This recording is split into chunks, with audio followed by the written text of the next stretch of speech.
Hey, I'm Amy Chang. I'm a nationally board certified health and wellness coach, and this is Healthy AF. In this podcast, I'll be bringing you all things health, from the newest health strategies to how to tackle those personal roadblocks that just will not let you move forward. So buckle in. We're going to be inspired and instructed, and dadgum, we're going to have a little fun on Healthy AF. Hey, everybody, and welcome to another episode of Healthy AF. I am so thrilled and delighted that you have jumped on here to give this a listen, and I hope that this podcast moves you forward. This podcast is dedicated to goals. How do we set goals that work for us? How do we gauge whether or not they're sized properly for us? And how do we then let them go like the magic in the air and live our lives without being completely obsessed and consumed by whether or not we've hit our goal for the day? This has been coming up in a lot of conversations with my friends, with other business owners, with my clients. How do we not imprison ourselves with our goals? I don't know if you've ever done that. Let me share one way that I imprisoned myself with my goals. There was a time that I really wanted to lean out, and I looked at my nutrition for, cutting my body fat and losing some weight. So I put myself on a very strict eating schedule, and I was eating every 3 hours. I ate about 3 ounces of chicken, beef, some sort of meat. And then for my carbs, I would have, I'm not a big veggie or fruit eater, right? Never have been. So I'd do tomato soup, call it a vegetable, or a couple boxes of raisins. And for my fats, I'd have 6 almonds. Okay, I remember this. This was, it's been 15 years since I've done this, but I remember distinctly, every meal was 3 ounces of a protein source, 2 boxes of raisins and 6 almonds, or a cup of tomato soup and 6 almonds, right? And one day after eating like that and really losing some weight and leaning out, I thought to myself, Amy, this doesn't even make any sense. You got no variety in your meals. That means the nutrient load you're getting is so crappy because you don't have any variety of your nutrient goal. And you're not even enjoying your meal times. So I met my goals, but I was so obsessed and driven by these goals that I had to eat a certain way to get a certain outcome that I let go of some of my common sense and my intuition. And the result of that is that it didn't work. Sure, I met that goal, but did I hold it? No. The real outcome I wanted was to have a shift in my nutrition so that my body composition functioned a certain way. And I can tell you at the end of that 12 weeks when I leaned out and looked all super muscly and was so happy and proud, I went straight over back to the IHOP with my family and, celebrated with a big stack of pancakes. And guess what happened to my body composition and my outcome that I wanted so desperately? Yes, you got it. It tanked. Okay, so let's talk about goals a minute. You and I both know there's a lot out there about creating SMART goals. We all know, that acronym that we all put on goals to make sure that they're measurable, basically. Because if you don't know where you're going, how are you supposed to get there? I want to talk a little bit about the R, the reasonable. Is it a reasonable goal? I like to say, this is what size goal have you set up for yourself? I see people, myself included, say, I want this great big goal. this huge, audacious goal. You're setting a business goal for, 10 times what you made last year. Or you're setting a weight loss goal that is, oh gosh, a lot fast. What I see happen with these goals is typically when it's too big, we can't stay close to that goal comfortably because it is so far away. It would take us so long to get there that we feel defeated in that goal before we even start. Now, I'm going to give you an example. When I started my health coaching business, I had this goal that I wanted to make as much as I could have made as a full-time nurse practitioner in the ICU. And that would have been in the state of North Carolina. I researched it, man. I was in the middle of the legal proceedings that ended my marriage. And so there were a lot of numbers being thrown around about what I could earn if I did, X, Y, and Z and whatever.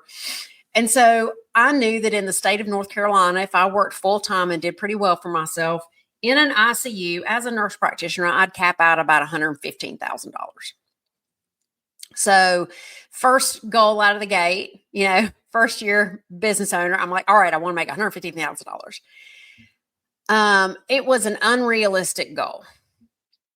And I spent many, many planning sessions in my business looking at how many clients, doing the math, how many clients would I have to see at X amount to get to $115,000. Well, it was so far off that I just wanted to cry every time I looked at it. I'd feel excited when I'd look at the numbers and I'd go like, wow, it's possible. It's possible for me to create $115,000 right now this year if I have X amount of clients and blah, blah, blah, blah. And it'd take me about all of 8 or 9 hours to come back and look at the reality of like, wow, that actually is not something that's going to happen right now. And I felt all the things that we feel when our goals are just way too big, when they don't make sense. I felt defeated. I felt stupid. I felt so uncomfortable that I would have liked to squirm out of my decision to become a health coach and open a business. I can't tell you, there's nothing that sends me on to Indeed looking for staff nursing jobs, like running the numbers of some big, massive goal, and then coming down off that high to reality of like, no, really, how far away are you from that? Yeah. So when you make those big, big, big goals and you can't stay connected to it, it just becomes that thing that will never happen, that maybe you don't want to look at, that maybe you feel tired or worn out by. Your goal's too big.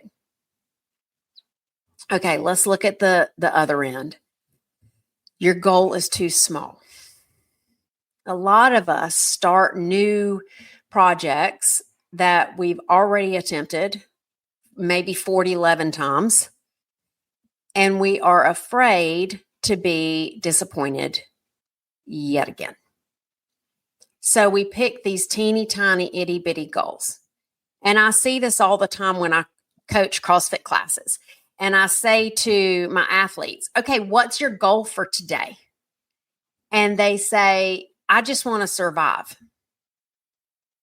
I mean, it's, you're going to make it through the workout on a normal day workout at CrossFit. Okay. So you may as well not even make that goal. That goal really isn't motivating enough to mean anything. So when you walk out the door after that hour class, do you really feel excited or, accomplished? It's not a really good goal. So when we do small goals and we say, like, oh, well, in my business, I just want to, you know, maybe break even. Are you inspired by it? Does it give you anything to really feel alive with? If not, you're likely to become disconnected and bored. You're not really connected. You don't have that German Shepherd radar ear just listening out for that goal. You're kind of turned off because you already know you've made that goal. That's easy. It's like saying, like, all I want to do is just, get up and brush my teeth today. I mean, to be fair, that has been a goal for me sometimes. Days have been dark. I'm not dogging that. Sometimes that is a good size goal. But on the whole, it's sort of boring. And if you're not a little bit in tune to that goal, if you can just, well, I've already made it, so forget it, then that goal's not the right size. It's too small. And likely when you meet that goal, you either won't notice it or you won't feel any of that motivation and sense of capability that actually does happen when we meet a right-sized goal. Okay, so what's a right-sized goal look like? A right-sized goal looks like you're a little uncomfortable, but you can stay with it. You can stay connected to that goal. Okay, you're not turning away from it because you feel like a complete failure every time you think about it. You're not bored with it, not even looking over there because it's just not interesting at all. It doesn't mean anything that you made it. You're tied to it. You've got your little radar ear tuned for it. But you're also not like obsessive or doubting your capabilities. That's what a right-sized goal looks like. So let's talk about now that we've talked about staying connected to our goal. Let's talk about what happens when we make a goal that is right-sized, when we create a goal to get to that is right-sized. How do we become detached from that goal and live our lives not in, am I meeting that goal every second of every day, but rather, am I being someone I like, and am I doing stuff that feels good, and is it getting toward my goal?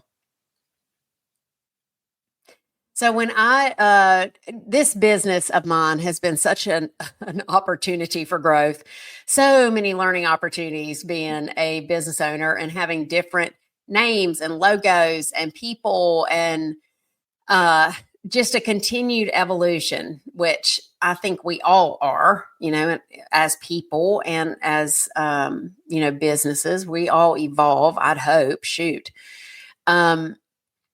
And having all those things, I've had different goals and I've tried different strategies at different times in my business's life. In the last couple years, I had the pleasure of working with a business coach that gave me a lot of grace and space in discovering what felt good for me and what held some personal integrity for me in how I ran my business. So when you open up a business, and you can apply this to anything, okay? So if you're listening, I want you to think of, like, I'm saying when I open up a business, you might be thinking when I Google how I'm supposed to eat as a perimenopausal woman, or, how I'm supposed to decrease my stress level or increase my sleep or have better relationships. How am I supposed to function in a relationship with someone who's a narcissist, or, whatever you're Googling. When you're looking at doing that something new and you're looking at all the different ways that people say you should be doing it, you and you alone have to decide what feels good for you. You know, if we pop back to that diet example I gave in the very beginning, that was a structure that, somebody else gave to me that said, here, do this. And I did it. And at some point, my nursing knowledge kicks in and says, Amy, this does not feel good or make sense. It feels like you're forcing something, and it feels like you don't even care, or you're not even committed to the fact that you're not giving your body proper nutrition. So when I look at starting my business and doing all the different evolutions and all the different things I've done to grow my business, there was a time that I was in a business networking group and it felt great. It felt good. And I did that. And then there came a time where it didn't feel good anymore. So I stopped that. Did it impact my goal of making, the money I wanted to make and impacting the clients I wanted to make? It might have. Right now with social media, as a small business owner, I think we all put an emphasis on social media because it's free marketing. You know how many people will give you the exact blueprint for how you're supposed to write up your social media content? I'm supposed to write a hook at the very beginning to get my reader looking. And then I'm supposed to use like the emoji bullet points. And I've got to get my reader to know I'm talking to them. I call it a sock in the tummy. You got to sock them in the tummy. Like, hey, no, it's you. I'm talking to you. And then you got to tell them all the things that they want. There's a whole script for how you do that. And then you throw it in an algorithm that all the social medias have that show it to specific people.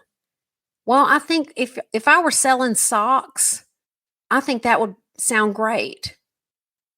But at this point, I'm selling how you feel about your life. And I certainly don't want to manipulate you with a hook and an algorithm to have you pull triggers to come sit down and have a conversation about what does your life really feel like? And is it as healthy as you want it to be? And am I the right place for you to start? So I've been doing these ads for 4 years. At this point, it's beginning to not feel good. If I take my Facebook ads down, will it affect my goal? Maybe. But it doesn't feel good anymore for me. I don't see the integrity in that action anymore.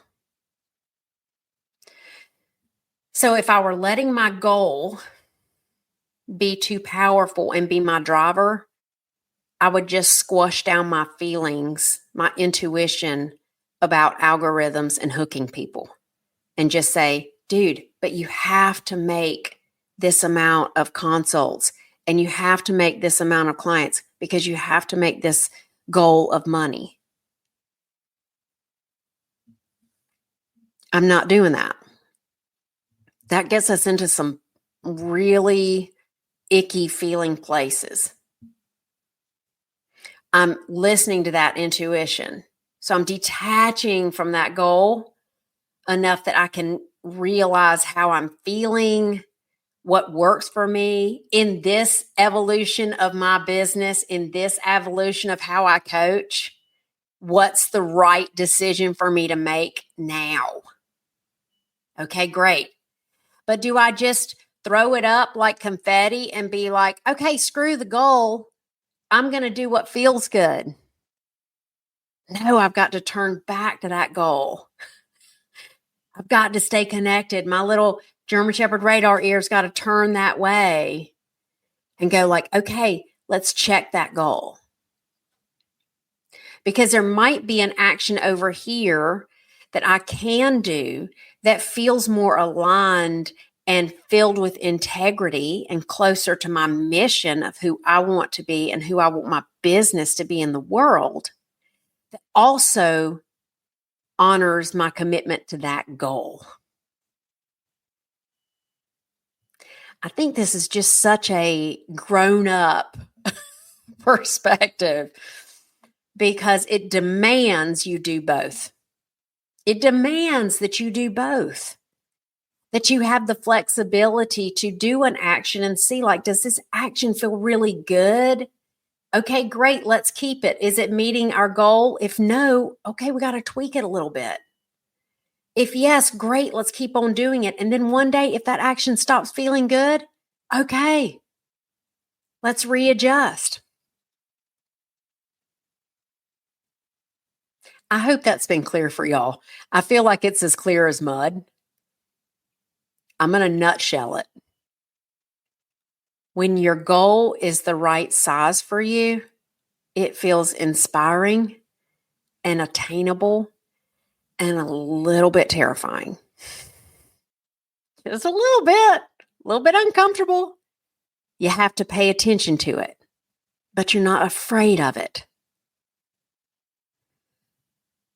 When you detach from your goal appropriately, you can take a good look and do the actions that feel good. You can adjust those actions when they don't feel good anymore. And you can adjust those actions in how they affect your right-sized goal. You need these two concepts of who you're being for yourself and your business and your goal, if it's a health goal, if it's, a relationship goal, keeping your house clean goal, like I don't care what your goal is. You got to have that relationship and your personal relationship marry up. If they don't, typically the actions you take to get to your goal will not be sustainable. Or when you get to that goal, it will not feel good. I hope that moves you forward today. And for goodness sakes, when you miss the mark, because I know I have, give yourself some grace. Take a breath. If you want more information or if you want to sit down and just talk through like, hey, I've been doing some stuff and I've been really successful, but man, I am completely tired, disconnected, and maybe a little pissed off. You're my people. Schedule a consult and we'll talk soon. And I will see you again on the next episode of Healthy AF. Thank you so much for listening to this episode of the Healthy AF podcast. I hope that it has helped you create a new possibility for your health and sets you into action to go get it. If you want more information or if you want to connect with me, visit my website at myhealthylife.coach. And don't forget to hit the subscribe button so that each new Healthy AF episode will be sent directly to you. Let's take you from where you are to where you want to go.